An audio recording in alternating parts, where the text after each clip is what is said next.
Ok. Buenos días, chicos. Buenos días. A ver, sinceramente esperaba que se hubieran conectado más, pero bueno, en fin, supongo que se irán conectando durante el día. Eh, Voy a dar unas pequeñas especificaciones antes de comenzar ya bien con la clase. Nada más es con cuestiones de las clasificaciones que voy a subir esta semana. Nada más den un momento. Compartir pantalla, sí.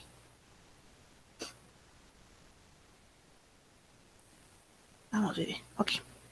Bueno, va a hacer unos avisos rápidamente, simplemente para que puedan revisar su calificación en cuanto suba calificaciones. Ya casi termino con los primeros al menos.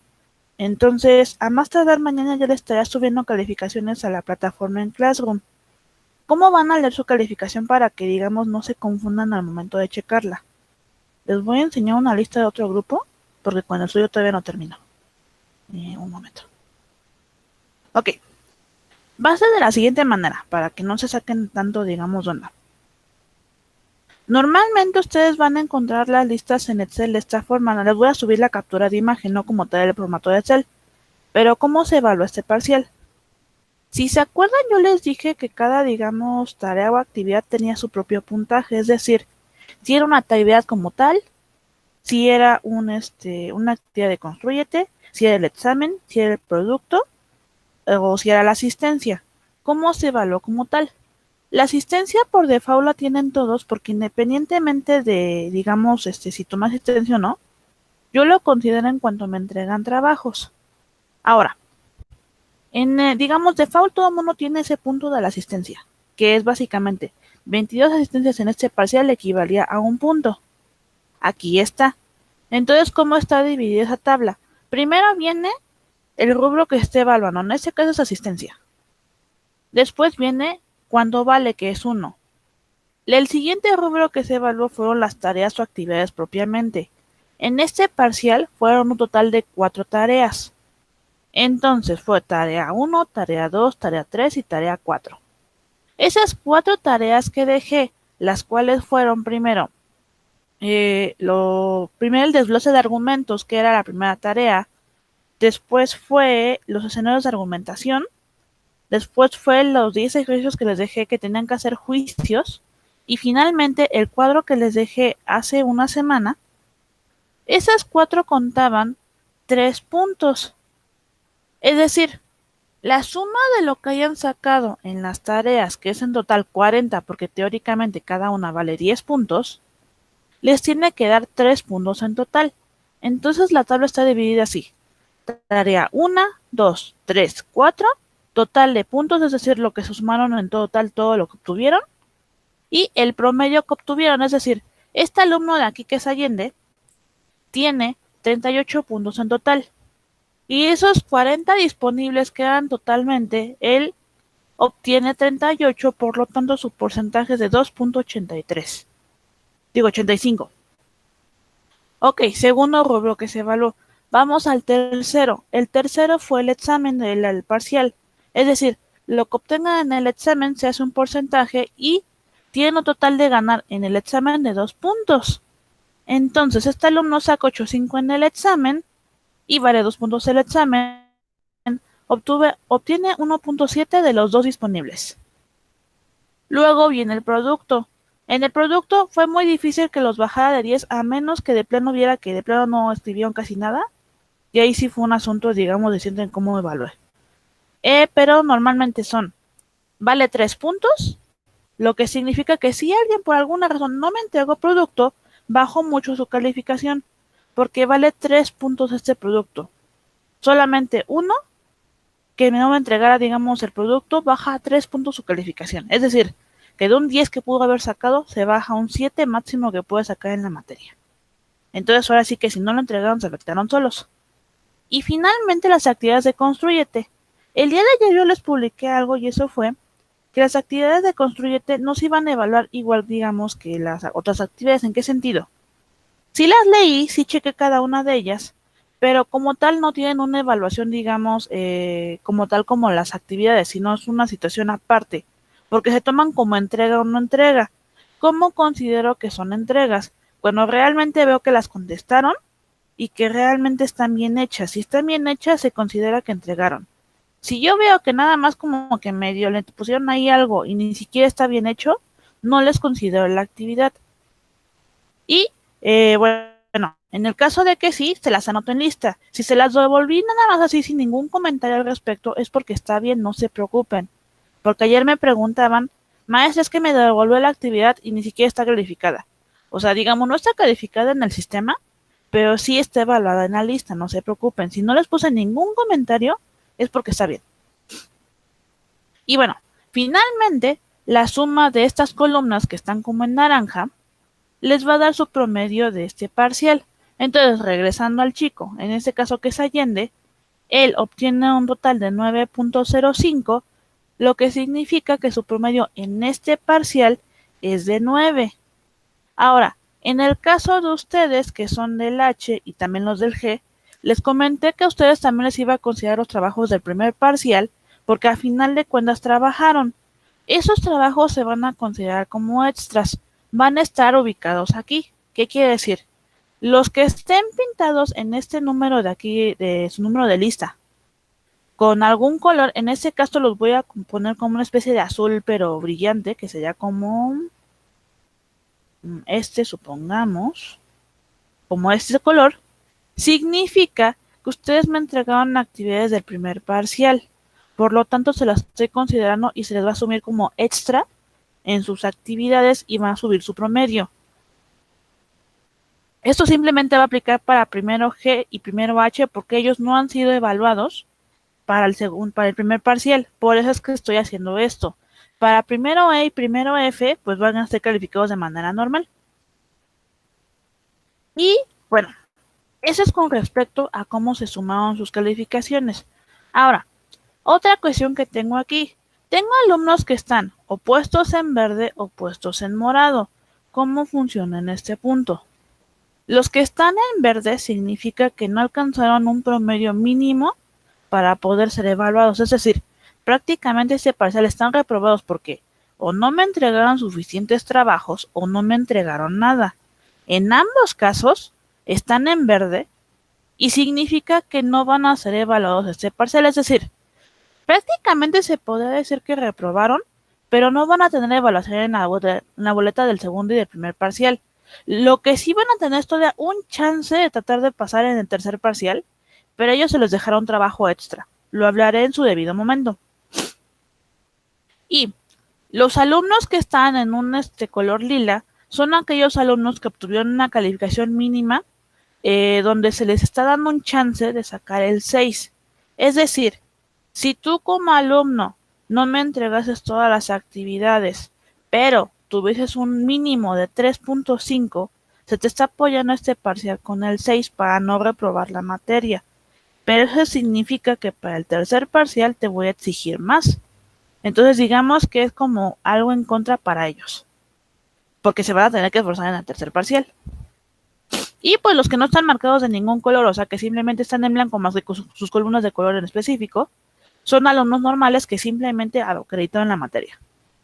Y el último estaño es que hay algunas calificaciones que están en amarillo. Esas calificaciones significa que las tareas las consideré que estuvieron muy bien hechas y les regalé medio punto extra. O que tuvieron alguna calificación, igual está por ejemplo en su nombre, que por ejemplo en este caso del primero que tengo a Camacho, que tuvieran una participación en clase, también se les considera como extra, porque hicieron una actividad en clase que yo les pedí para poder generar puntos. Entonces tienen medio punto extra. También se les considera en su promedio y por eso suben. Y finalmente una aclaración. Cuando ustedes en las calificaciones tienen un punto 5, ustedes, digamos, la calificación inmediatamente sube. ¿A qué me refiero?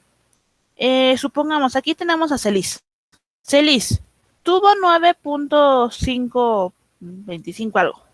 Ok, yo a partir de calificaciones de punto 5, la calificación sube inmediatamente al siguiente estaño. Es decir, el compañero tiene 9.5, sube a 10. Si cada compañero aquí, por ejemplo, que tuvo 8.6, sube a 9, pero como tiene otro medio punto extra, sube a 10.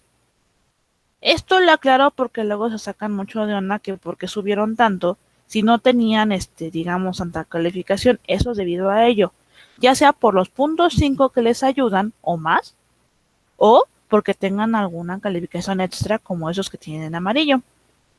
Ahora, ¿hasta este punto tienen dudas?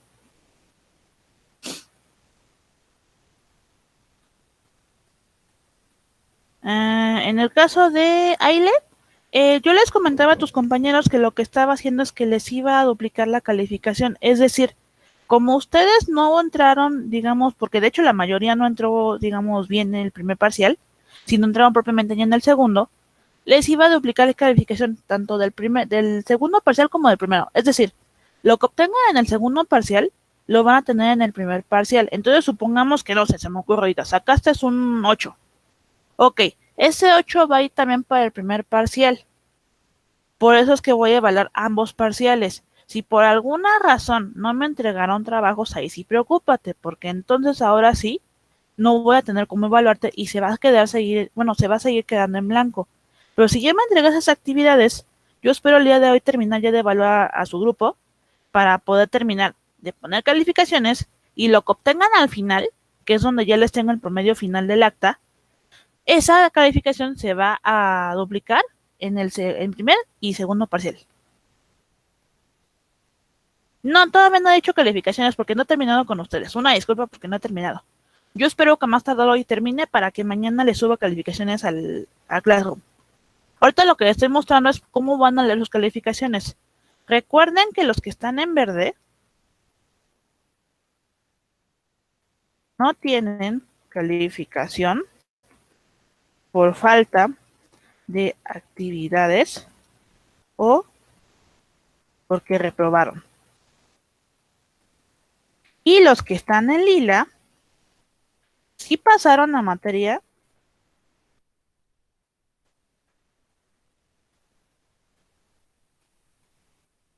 pero con 6. El mínimo para aprobar es 3.5 para subir a 6.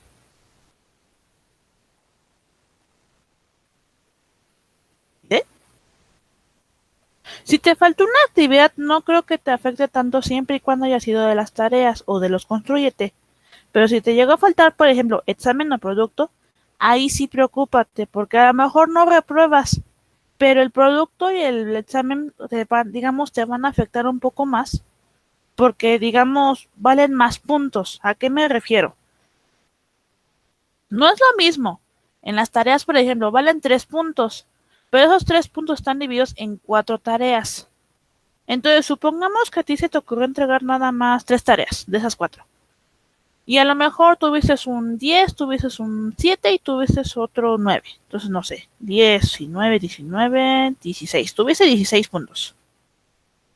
Eso equivaldría a 1.7 más o menos. Ok, eso es en tareas.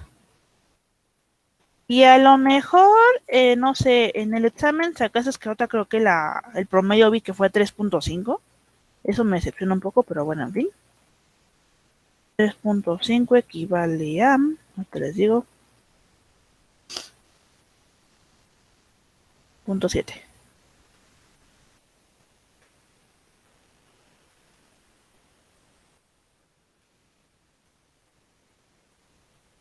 Y eso fue de examen.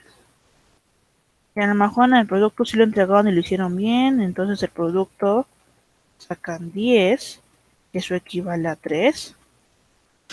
Y a lo mejor sí me entregaron los construyete. Y estos equivalen a 1.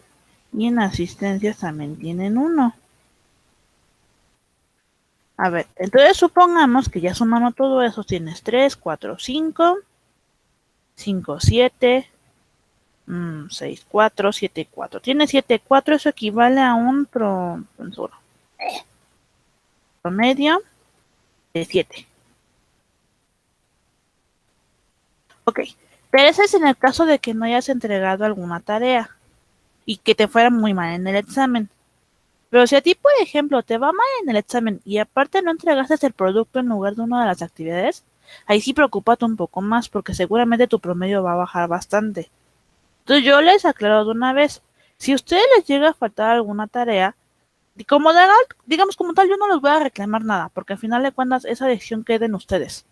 Pero yo les recomendaría que si les va a faltar algún trabajo, que no sea el producto y que no sea el examen, porque esos dos valen, digamos, mucho más que una tarea solita. Entonces tengan cuidado en ese sentido. Lo único que pueden hacer si les faltó, pues saber qué sale con su calificación, porque ya no voy a recibir trabajos. Ya tuvieron más que tiempo suficiente para, digamos, para entregar. Y bueno, eso es con cuestiones ahorita de las calificaciones. ¿Hasta ahora tenían una duda?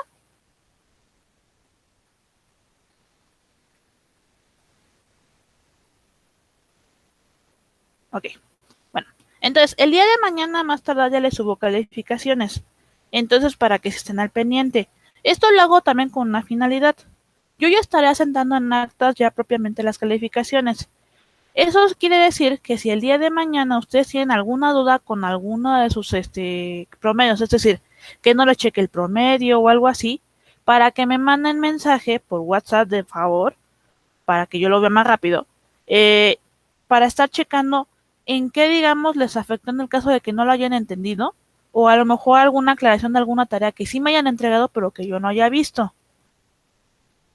Ahora, si no hay más al corriente, entonces ahora sí vamos a comenzar con la clase del día de hoy. Así que denme un momento. Ah, no es cierto, les tengo un aviso más antes que se me olvide. Chicos, la sesión de la semana que viene, que sería el martes, es el martes, ¿verdad? Un segundo, para que no os vaya a mentir. Ah, sí. El próximo martes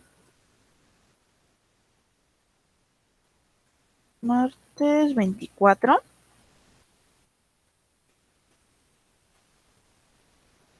no hay sesión con ustedes, que son primero H. ¿Por qué razón no hay sesión con ustedes? Hay una explicación y una disculpa de por medio. Tengo problemas de salud y me están, digamos, cada determinado tiempo yo tengo que estar yendo al doctor. Entonces, a partir de esta semana yo tengo que estarme yendo a hacer unos estudios y ese día yo tengo que ir al médico. Entonces no voy a estar, digamos, en casa. Por eso no los voy a ver. Entonces, en el caso de ustedes específicamente, lo que va a pasar es que la sesión de esta semana y la que nos corresponde de la siguiente, la vamos a ver esta semana, porque a los otros primeros no los vi ayer. ¿Qué pasó?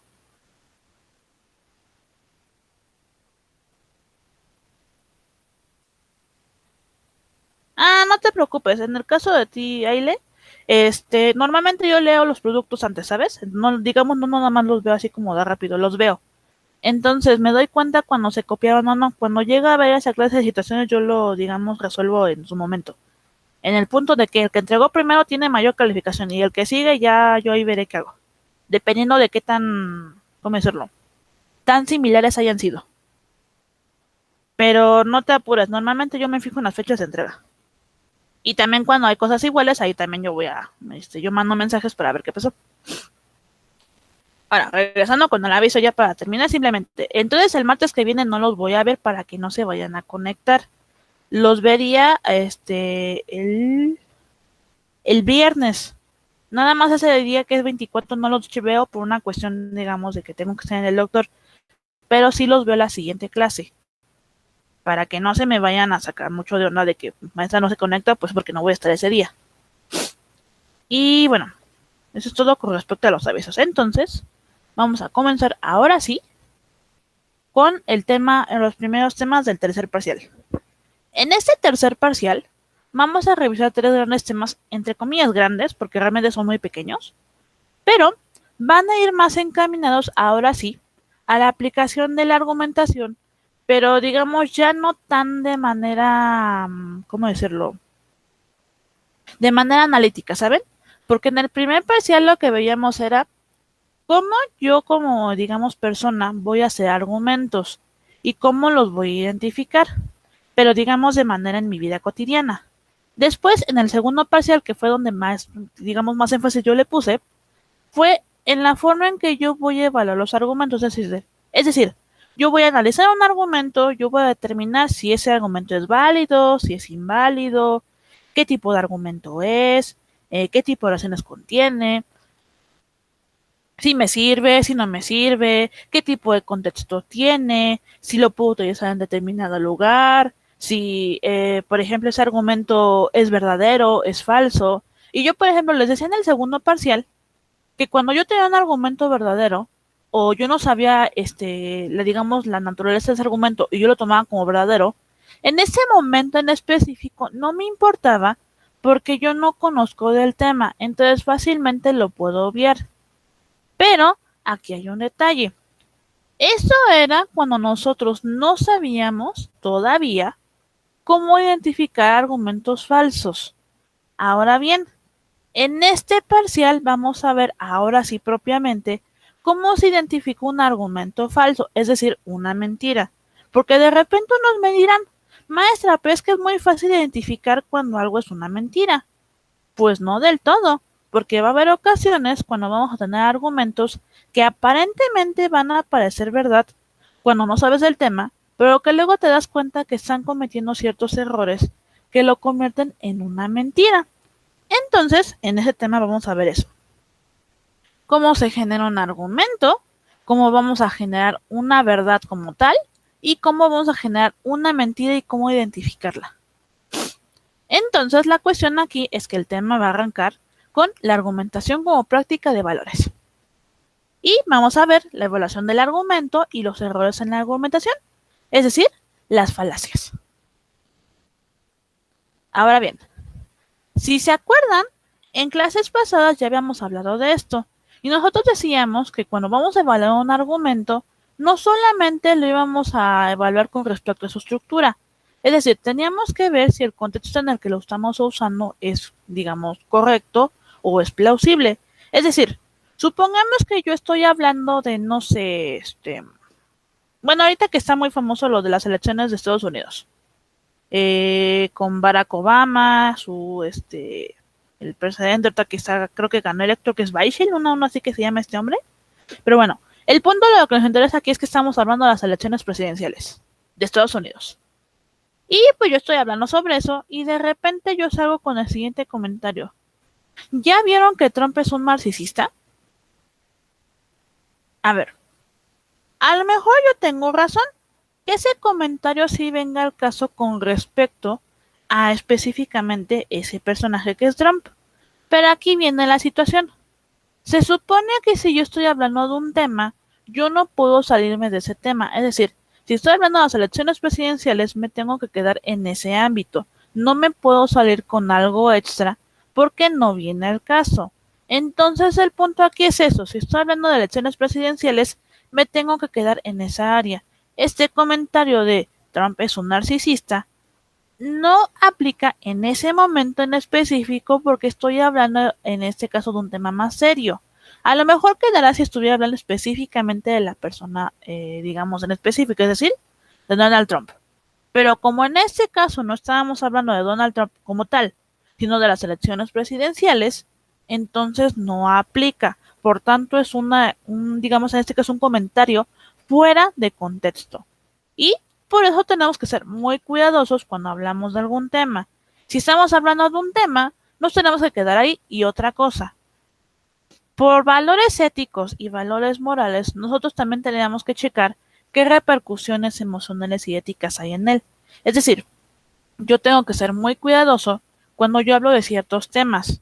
¿Por qué? Porque a lo mejor son temas un tanto más, ¿cómo llamarlos?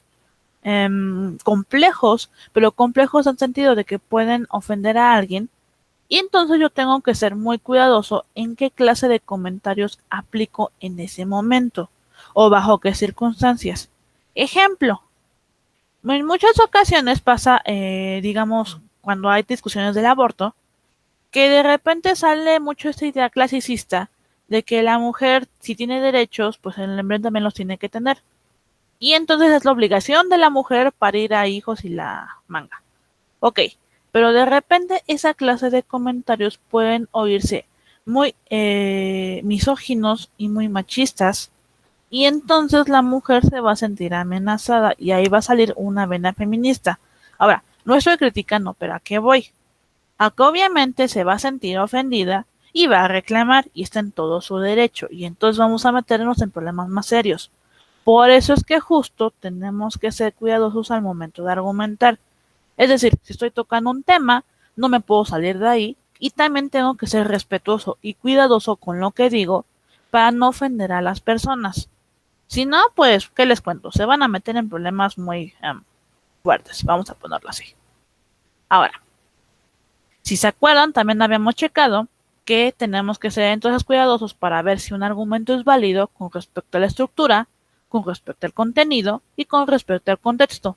Ya hablamos del contexto, que decíamos que tenemos que ser cuidadosos para que la información no se salga de lo que estamos hablando y que tenemos que ser respetuosos.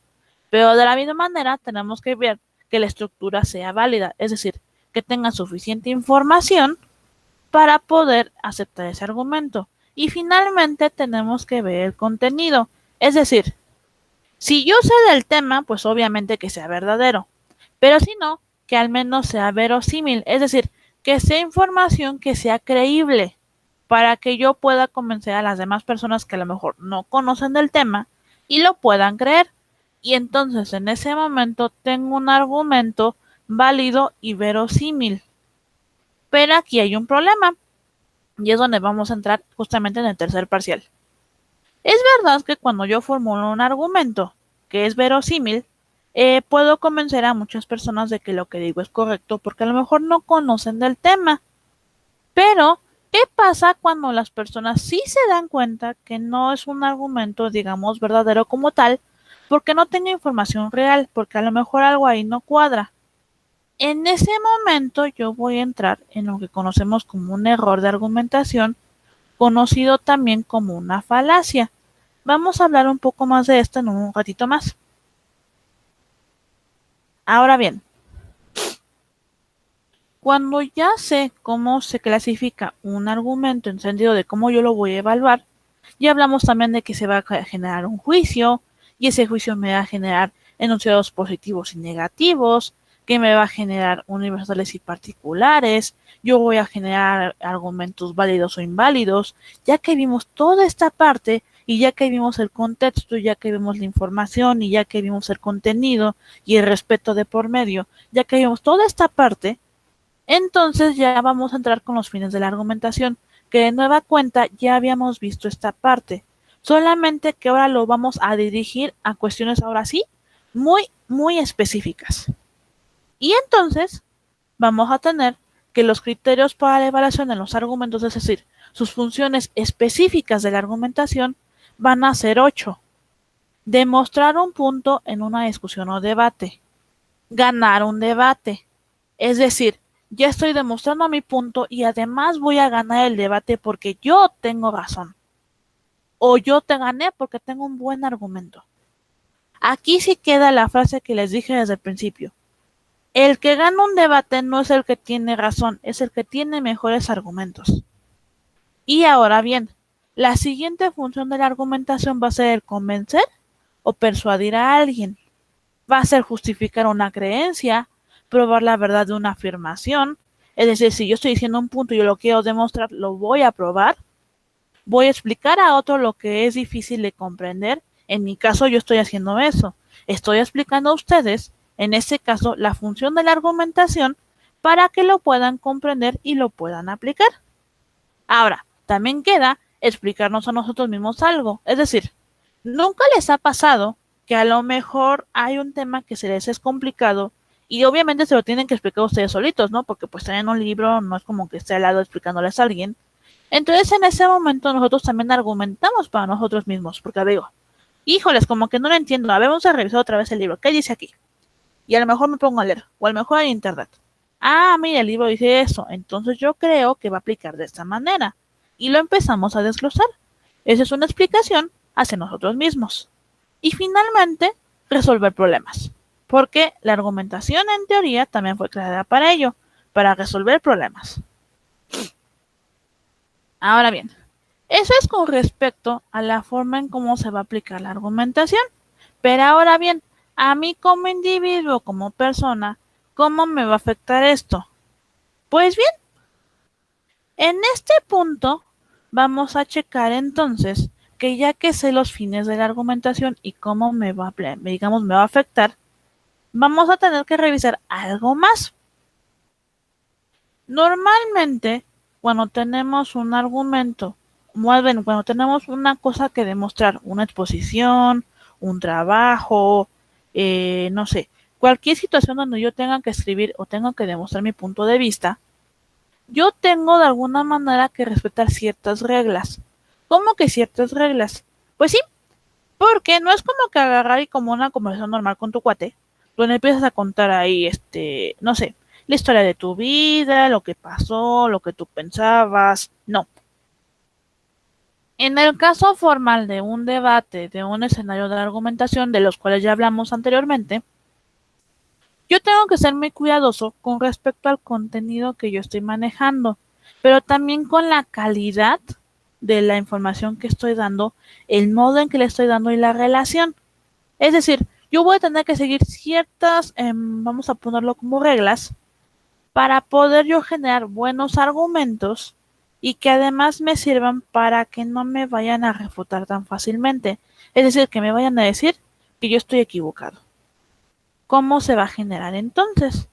Pues bien, según perdón, este teórico, Paul Grace, lo que nos va a decir es que nos va a dar ciertas reglas para justamente defender nuestros puntos de vista en una disputa argumentativa. Es decir, me van a hacer unos recursos específicos para que a mí no me vayan a decir estás equivocado o no tiene sentido. Y van a ser 4 puntos en específico. La máxima de calidad o de verdad, la máxima de cantidad o de información, la máxima de relación y la máxima de modo. ¿A qué se refieren estas? Son reglas que yo voy a tener que seguir, como vuelvo a repetir, simplemente para que no me vayan a decir estás equivocado, no tiene sentido o algo no cuadra. Entonces vamos a ver qué es cada una.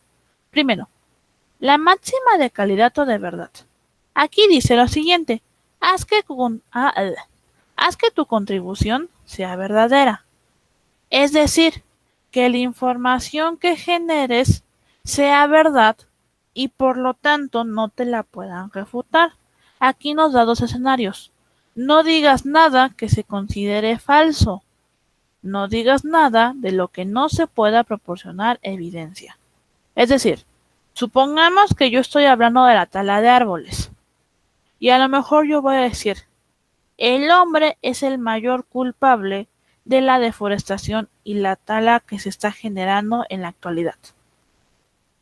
Yo estoy diciendo algo que es verdad. ¿Por qué? Porque está demostrado, hay estudios al respecto y hay información al respecto. Entonces la contribución que estoy haciendo con ese comentario es real, es verdadera. Y no hay forma en que me digan estás equivocada porque ya está demostrado de por medio. Ahora, si yo por ejemplo dijera la tala de árboles trae una depresión hacia los animales que genera un estado de ánimo muy malo para la fauna. ¿Ok? ¿Y de dónde saqué ese argumento? Para empezar, ¿no?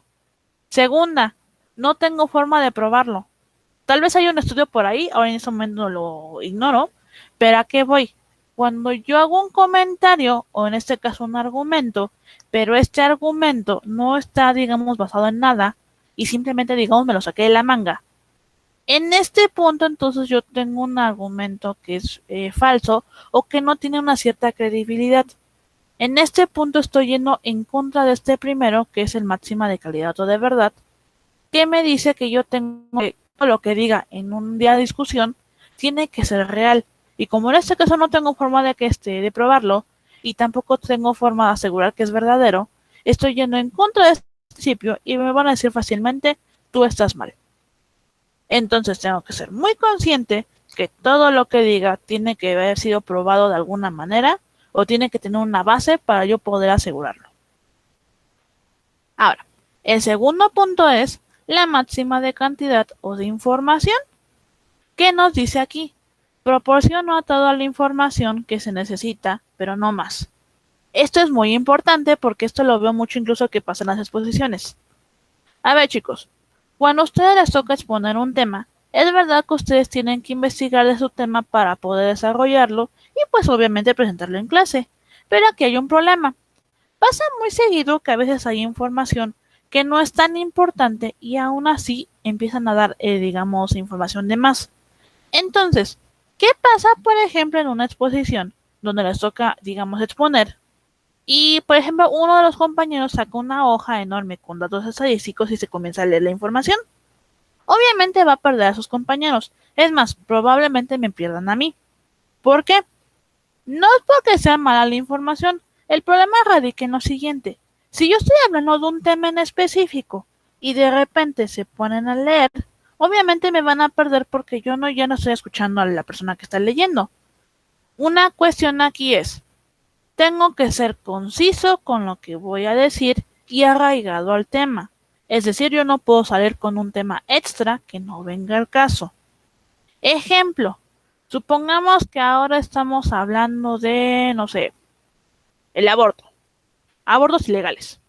Ok, y de repente el compañero está diciendo que los abortos ilegales son un gran problema porque se generan en clínicas clandestinas y además las cuestiones de higiene de ahí son muy precarias, por lo tanto las mujeres están en riesgo ya ni siquiera por el hecho de abortar, sino por pescar una infección y a largo plazo poder morir debido a ello. Ok, esa información es importante, pero luego de repente supongamos que me sale un compañero y me empieza a decir, no, es que las acciones morales de las chicas están mal, porque no se están haciendo un daño hacia los niños que no tienen la culpa de nada, y además es la culpa de los papás porque no los educan adecuadamente, y a lo mejor te empieza a soltar un poco de información que si bien a lo mejor como extra pudo haber funcionado, pero como en ese caso estábamos hablando de las condiciones precarias de las clínicas clandestinas, y de repente este niño me sale con información sobre la educación de los padres,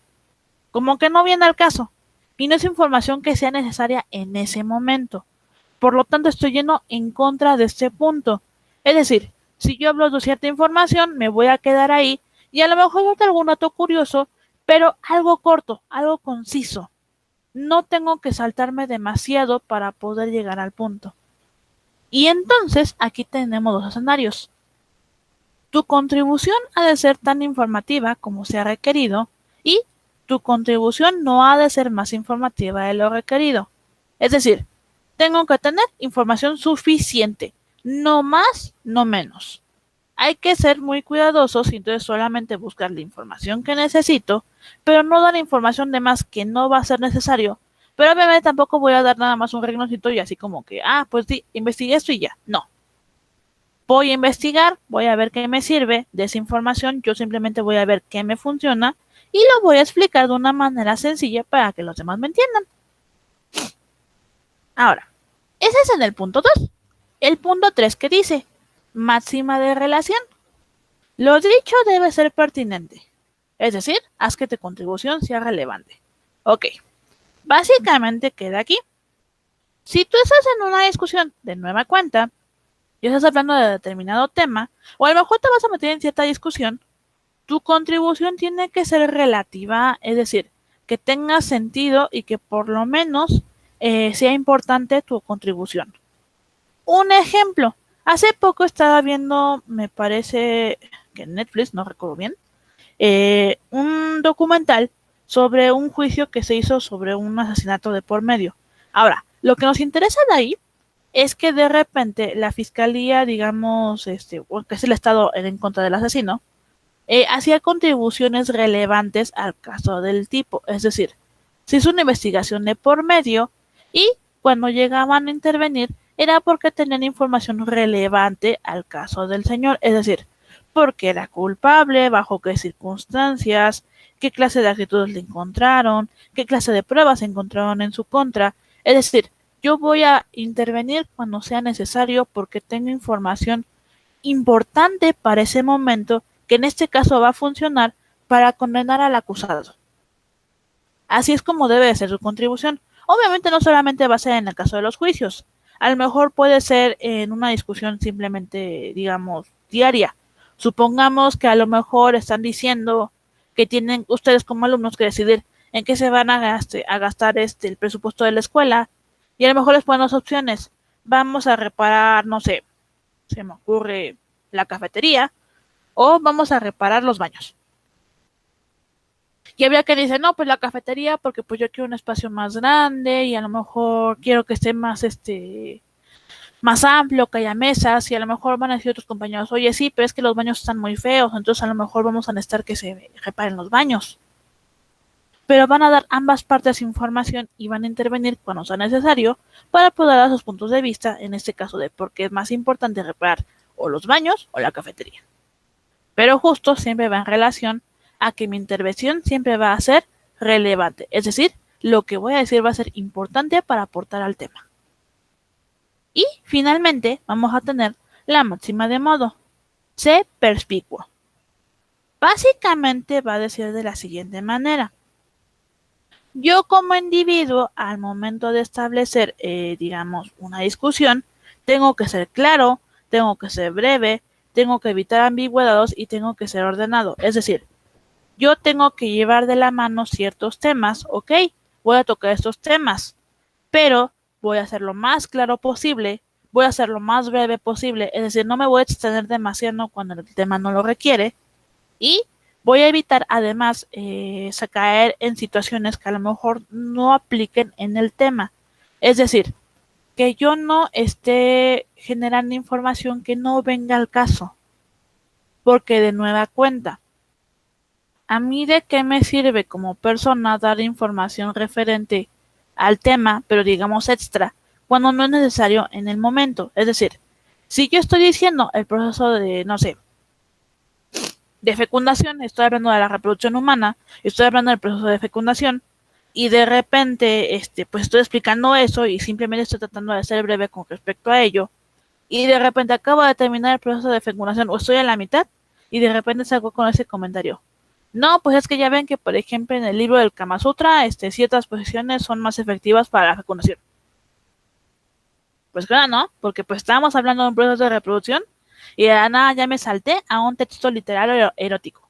No viene al caso. Es de la misma forma. Yo como individuo tengo que hacer muy claro, muy breve, no caer en situaciones que no vengan al caso de lo que estoy explicando, y además tengo que ser ordenado.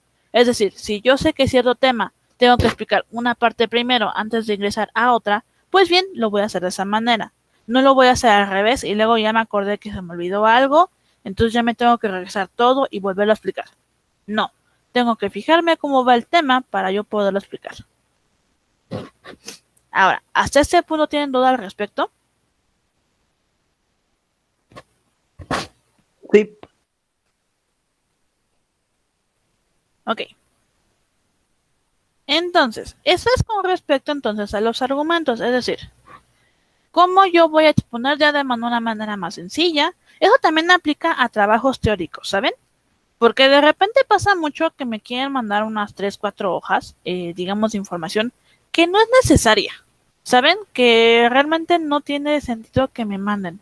Que a lo mejor era más sencillo que simplemente me simplificaran esa información y que me explicaran en sus propias palabras a qué es lo que quieren llegar. Entonces, justo, yo diría que esto luego consideren tanto sus trabajos que vayan a ir entregando, no solamente en lógica, sino en otras materias, porque justamente hay que ser muy concisos, hay que tener información suficiente, hay que saber explicar y hay que aprender a redactar también. Ahora bien, un momento. Eso es con respecto a la forma en que yo voy a presentar mis argumentos. Pero si se acuerdan, yo les hablaba de que también vamos a ver en este parcial el tema, digamos, más relevante, que va a ser cuando yo caigo en un error de argumentación, es decir, en una falacia. Ok, vamos a explicar esto. Nosotros ya sabemos que la clasificación del argumento se va a dar de la siguiente manera. Válido verdadero, inválido falso, y entonces vamos a quedar así. Cuando yo tengo un argumento válido y verdadero, es decir, que mi argumento es válido en estructura y en contenido, y además es verdadero con respecto a la información que es real, vamos a tener un argumento real, pero también conocido como un axioma. ¿Qué es un axioma? Un axioma en estricto sentido lo vamos a considerar como una verdad inminente, es decir, es una verdad que está probada y no hay más. Incluso en la lógica vamos a tener axiomas específicos donde no vamos a poder negarlo de por medio. Un ejemplo, el sol es brillante. Niégalo, no se puede, porque el sol realmente es brillante. El cielo es azul. Independientemente de la coloración que adopte con respecto al clima y demás, siempre va a conservar una tonalidad azul. No sé, el agua es transparente. No puedes negar ese hecho porque está de por medio. Esos son axiomas, verdades inminentes. Y en el caso de la lógica, se va a considerar un axioma también a los argumentos válidos y verdaderos que estén demostrados de por medio y que no tengan refutación, porque están demostrados. Entonces, aquí tenemos un primer punto importante para esta unidad. Axiomas. Esto no se les olvida porque es pregunta de examen. Ahora, después de los axiomas vienen los argumentos, digamos, un tanto más, ¿cómo llamarlo? Se me olvidó la palabra. Un tanto más comunes, saben que van a tener cierta refutación. En este caso van a ser los argumentos inválidos verdaderos. Es decir, aquellos inválidos que sí contienen información real, pero que la estructura no es conveniente o que el contexto no es conveniente. Entonces, en este caso van a ser simplemente situaciones de argumentación y no vamos a tener mayor problema con ellos más allá de que se van a poder refutar en ciertas situaciones. Y no va a ser tan fácilmente que los vayamos a poder usar. Ahora, después de esto, vamos a tener el tercer tipo de argumento que va a ser el inválido y falso. Aunque aquí también yo tengo que dar algo, un momento.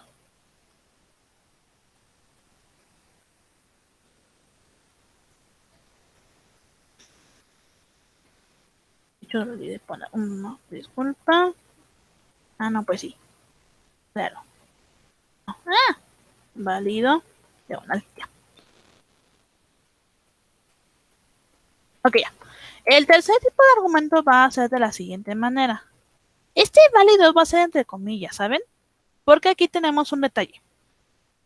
Cuando yo le doy un argumento válido entre comillas o inválido, que es su real, digamos, apariencia, y falso, yo me refiero en este momento a una falacia o a un sofisma.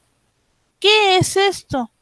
En la lógica lo conocemos como errores de la argumentación, es decir, cuando aparentemente ciertos enunciados o ciertos argumentos parecieran verdaderos, porque, digamos, su información parece real, su estructura pues funciona, el contexto pareciera ser el adecuado, pero de repente, cuando hago una pequeña investigación o cuando llega alguien que sabe del tema, me invalida inmediatamente el argumento porque dice, ¿sabes qué?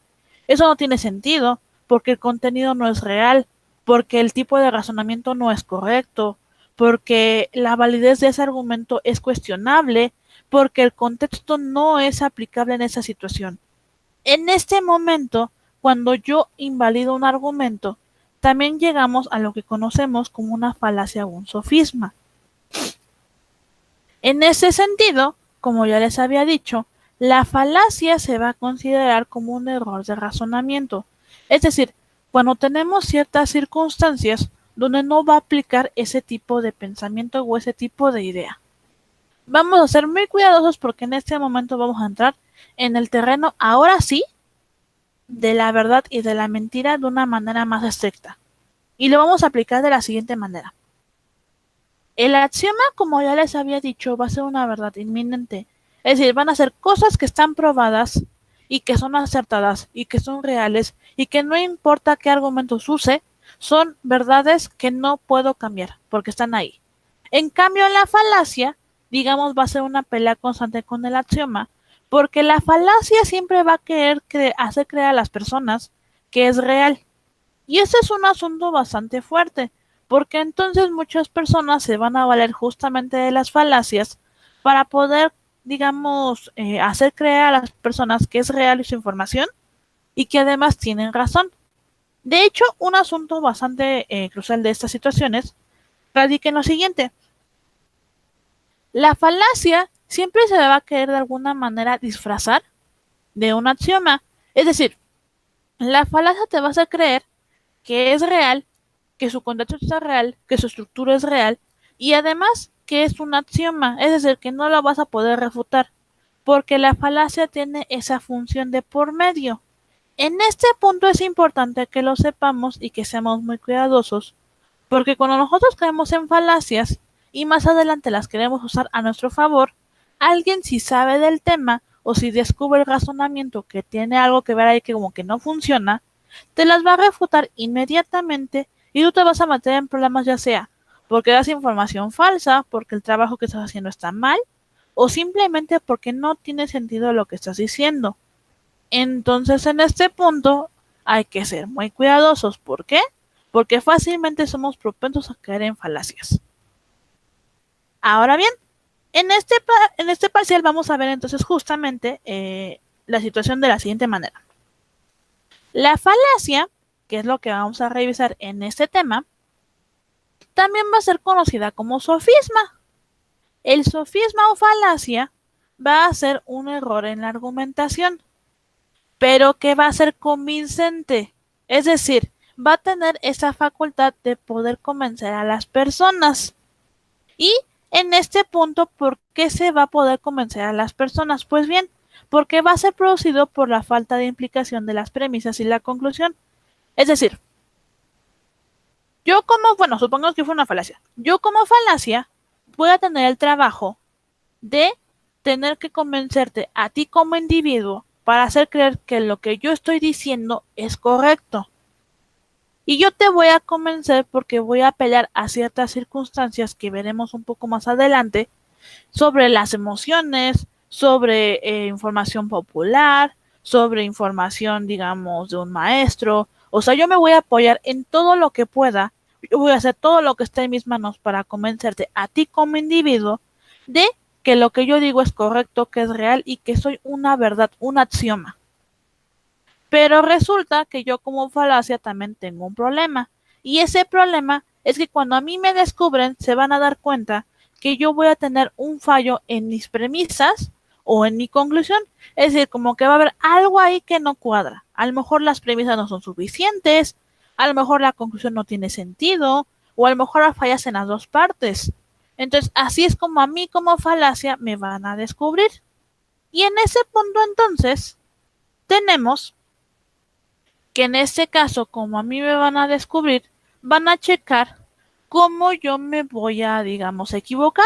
Es decir, de qué manera me voy a equivocar yo como falacia y me van a descubrir como tal.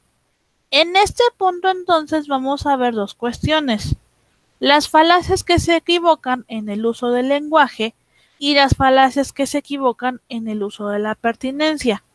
Es decir, si se acuerdan, yo les acabo de decir que yo no tengo que caer en argumentación eh, por, digamos, cuestiones de información. Es decir, yo no puedo salirme del tema, tengo que ser conciso, tengo que tener información real, tengo que tener información convincente, tengo que tener información relevante y tengo que tener verdades de por medio. Entonces, cuando yo no, digamos, hago uso de esa, digamos, reglas que acabo de poner de alguna forma, yo voy a caer en las falacias. Y entonces, en este parcial, vamos a ver un total de, déjenme ver para que nos voy a meter, 11 y 4, vamos a ver 15 falacias en total. Ok, ahora, en este caso aquí nada más están escritas, déjenme ver, 3, 5, 6, 7, 8, 9. Están escritas nada más 9, pero son 15 total las que vamos a revisar. En este caso, las que me maneje el mapa, ¿cómo están? Se van a dividir, como les dije, en errores de argumentación. Es decir, por algo en específico los van a identificar como falacia. Aquí tenemos por ambigüedad y por atinencia. Por atinencia significa que hay algo ahí en el razonamiento que no funciona con respecto a nivel sentimental, a nivel popular, a nivel razonamiento. Y en el caso de ambigüedad es porque algo ahí con respecto a la información como que no cuadra. Entonces tenemos así de la siguiente manera. Por ambigüedad vamos a tener la falacia por equívoco, anfibiología, acento y composición, mientras que por atinencia vamos a tener falacias como ad hominem, ad baculum, ad ignorantiam, ad misericordiam y ad populum, entre otras. Ahora, hasta aquí la vamos a dejar por el día de hoy, pero se van a ir con una tareita, nada más. No es cierto, déjenme les explico rápido y ya. Ok. La razón de la existencia de la falacia van a ser por muchos motivos en específico. Es decir, ¿van a ser consideradas argumentos? Sí, pero son argumentos que al final de cuentas existen para comunicar, para expresar, convencer y dirigir. Si se dan cuenta, tienen la misma razón que un argumento cualquiera. Simplemente que la falacia contiene, vamos a llamarlo, mentiras de por medio. Es decir, que algo en su información no cuadra. Y entonces, la tarea con la que se van a ir el día de hoy, que justamente va a ser para poder generar puntos extras, va a ser de la siguiente manera. La clase que viene, que va a ser el próximo viernes, yo voy a comenzar a ver los temas de las falacias, es decir, los tipos de falacias y cómo, digamos, se usan. ¿Cuál va a ser su trabajo de ustedes? Pues bien, el trabajo de ustedes va a ser investigar los tipos de falacias que existen. Aquí tenemos los más populares que son ad hominem, ad baculum, ad ignorantiam, ad misericordiam, ad populum y ad verecundiam. Después tenemos otro tipo de falacias que están implícitas en la argumentación, pero son un tanto más, ¿cómo decirlo? No son tan conocidas con respecto a su, digamos, popularidad, pero son importantes y vamos a revisarlas de igual manera, que son la falacia de pregunta compleja, la falacia de accidente inverso o generalización precipitada, la falacia de accidente, generación amplia o dicto simpliciter, ignoratio lenchi y petición de principio.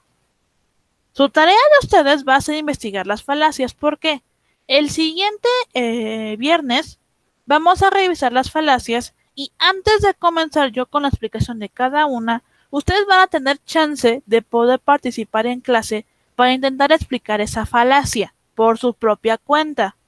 Si ustedes me explican de manera adecuada la falacia que eligieron explicar, ustedes van a generar un punto extra para este parcial. Repito, por si no lo entendieron. Si ustedes investigan de alguna falacia, yo les recomiendo que investiguen todas para que no se vayan a quedar, digamos, con que yo quise participar y no pude. Investiguen la falacia e intenten explicarla lo más adecuadamente posible. Y ya que la investigaron y además la explicaron de manera adecuada, ustedes pueden generar un punto extra para el tercer parcial. ¿Hay dudas hasta aquí? No, maestra. Ok. No, maestro. De cualquier manera, en un ratito más les subo la tarea. Que bueno, digamos que va a ser tarea entre comillas. Porque solamente les voy a subir los nombres de las falacias para que ustedes puedan investigarlas por su cuenta. El viernes que viene vamos a hacer esta actividad. De cualquier manera, no se espanten. También se pueden equivocar a lo mejor en algún detalle que no le hayan entendido a la falacia. Yo lo voy a explicar también, no se preocupen. Pero quiero ver hasta este momento ustedes cómo van a, digamos, a transformar esa información para poder explicarla.